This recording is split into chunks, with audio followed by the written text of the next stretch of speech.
વહેલી સવારે પથારીમાંથી ઉઠીને માત્ર તમારા બગીચાના ફૂલને જોઈ લેજો. તમારું મન કેવું પ્રફુલ્લિત થઈ જાય છે.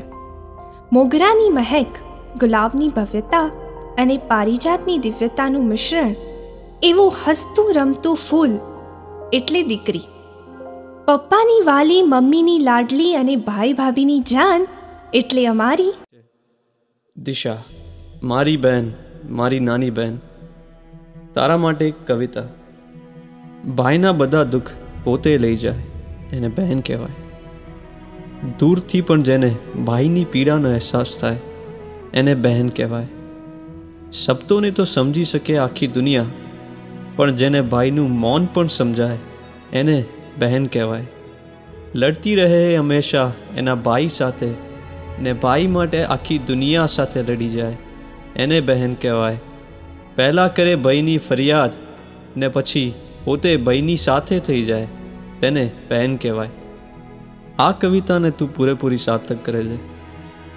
અમારા બધા દુઃખો, અમારી બધી પીડાનો અહેસાસ તું નિશબ્દ સમજે. લોકો કહે છે કે એક દીકરી તો હોવી જ જોઈએ, પણ હું કહું છું કે એક નણંદ તો હોવી જ જોઈએ. દિશા, તું મારા માટે ઓલવેઝ મારી ફ્રેન્ડ ફર્સ્ટ રહી છે અને મારી નણંદ પછીથી. સો આ પોયમ તારા માટે. સખી મારી, તું તો મારી પ્રિય સખી. આમ તો તું મારી નણંદી અને હું તારી ભાભી, પણ સાચું કહું તું કાયમ મુજને સખી સરીખી લાગી. પરણીને હું આવી જ્યારે નવી સવી મૂંઝાતી, સૈયર થઈને તે તો મારી મીઠી મૂંઝવણ ભાંગી. ધીમે ધીમે તું તો મારી સાથે એવી હળી, મને થયું કે જાણે મને મારી બહેની પાછી મળી. હવે તો તું એ સજી ધજીને પરિણય પંથે ચાલી, મારા હાઈ ઉમટતું શું કેમ કહું હું મારી વાલી. એક તરફ તો મારા ઉરમાં ઉભરાતો ઉલ્લાસ, પણ આપી દેવો પડશે ને મારે મારા ઘરનો અજવાસ.